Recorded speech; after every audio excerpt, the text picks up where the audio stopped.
നടിയെ ആക്രമിച്ച കേസിൽ മെമ്മറി കാർഡ് ചോർന്നതിലെ ജുഡീഷ്യൽ അന്വേഷണ റിപ്പോർട്ട് ഞെട്ടിക്കുന്നതെന്ന് അതിജീവിത. കോടതിയുടെ കസ്റ്റഡിയിലുള്ള മെമ്മറി കാർഡിന്റെ ഹാഷ് വാല്യൂ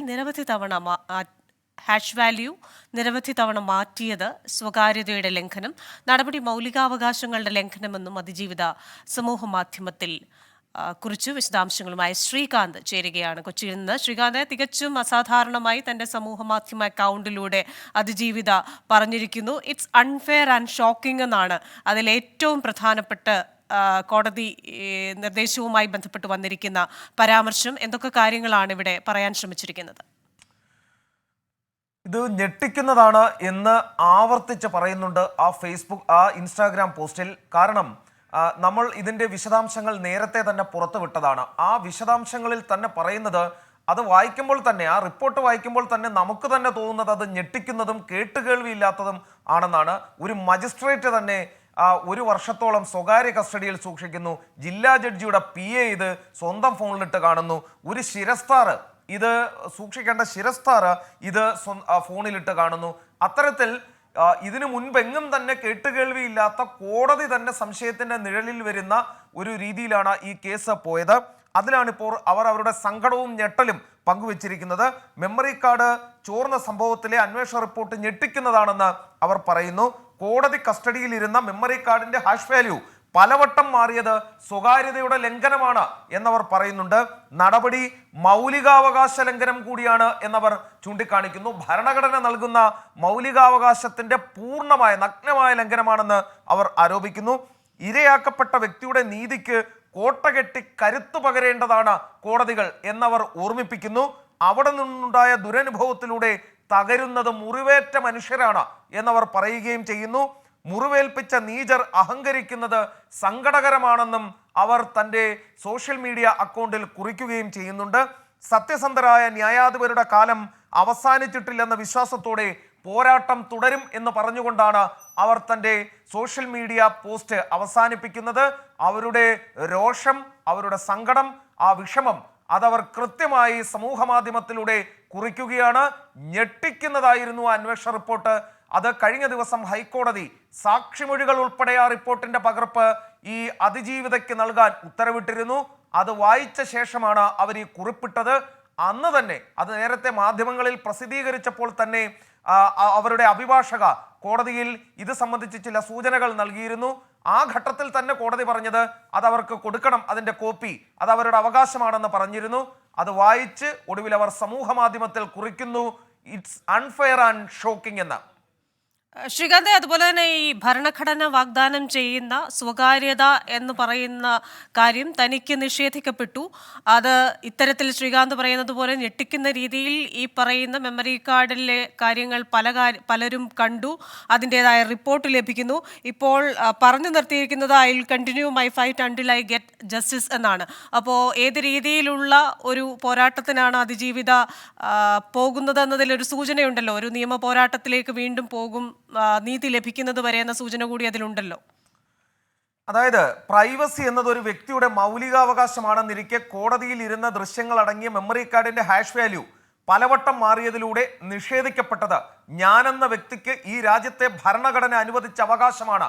അവർ സമൂഹ മാധ്യമത്തിൽ കുറിച്ചത് ഇങ്ങനെയാണ്: and it's very scary to know that my privacy is not currently safe in this court എന്ന് പറയുന്നു. അതായത് ആ കോടതിയെ സംശയ നിഴലിൽ നിർത്തുകയാണ് നിലവിലിപ്പോൾ അതിജീവിത ചെയ്യുന്നത്.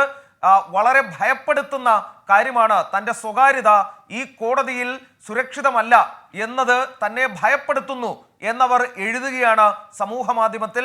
അതിൽ ഒറ്റ കാര്യമേ അവർ പറയുന്നുള്ളൂ: ഇതിൽ കൃത്യമായ അന്വേഷണം വേണം എന്നുള്ളത് തന്നെയാണ് അവർ ഉദ്ദേശിക്കുന്നത്. കഴിഞ്ഞ ദിവസം ഹൈക്കോടതിയിൽ അവരുടെ അഭിഭാഷക അത് ആവശ്യപ്പെടുകയും ചെയ്തു. IG റാങ്കിൽ കുറയാത്ത ഉദ്യോഗസ്ഥൻ ഈ അട്ടിമറിയെക്കുറിച്ച് അന്വേഷിക്കണം എന്നുള്ളതാണ് അവർ കോടതിയിൽ ആവശ്യപ്പെട്ടിട്ടുള്ളത്.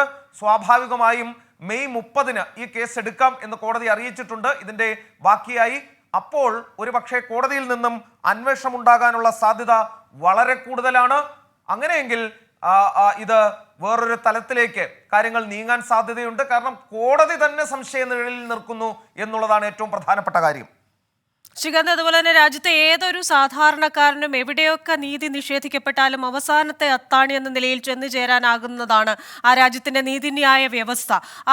ആ നീതിന്യായ വ്യവസ്ഥയിൽ തന്നെ ഇത്തരത്തിലുള്ള പുഴുക്കുത്തുകളുണ്ട് എന്ന് ഒരു കേസിലെ അതിജീവിത തന്നെ സ്വന്തം സമൂഹ മാധ്യമ അക്കൗണ്ടിലൂടെ പറയേണ്ട ഒരു ഗതികേട് വരുന്നു. ഈ ഒരു കേസുമായി ബന്ധപ്പെട്ട് ഈ ഒരു പോസ്റ്റ് എത്രത്തോളം പ്രധാനമാണ്?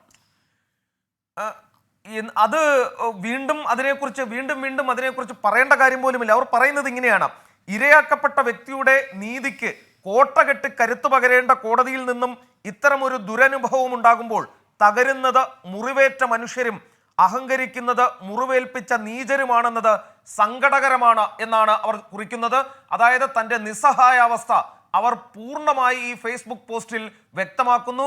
ഒപ്പം അതിന് തൊട്ടു മുകളിൽ അവർ കുറിച്ച ഒരു കാര്യം കൂടിയുണ്ട്: it's very scary to know that my privacy is not currently safe in this court എന്നുള്ളതാണ്. ആ വിചാരണ നടക്കുന്ന കോടതിയെ സംശയ നിഴലിൽ നിർത്തിക്കൊണ്ടാണ് അവർ ഈ കോടതിയിൽ നിന്നും തനിക്കുണ്ടായ ദുരനുഭവത്തെ കുറിച്ചിടുന്നത്. ഒപ്പം തന്നെ പക്ഷേ അവർ പൂർണ്ണമായും കോടതിയെ തള്ളുന്നില്ല. അവർ പറയുന്നത് ഇങ്ങനെയാണ്: എന്നിരുന്നാലും സത്യസന്ധരായ ന്യായാധിപന്മാരുടെ കാലം അവസാനിച്ചിട്ടില്ലെന്ന വിശ്വാസ്യതയോടെ I will continue my fight until I get justice. ഈ നീതി ലഭിക്കുമെന്ന പ്രതീക്ഷയോടെ, നീതി കിട്ടും വരെ പൊരുതും എന്ന് അവർ തൻ്റെ സമൂഹ മാധ്യമ അക്കൗണ്ടിൽ കുറിക്കുകയും ചെയ്യുന്നു.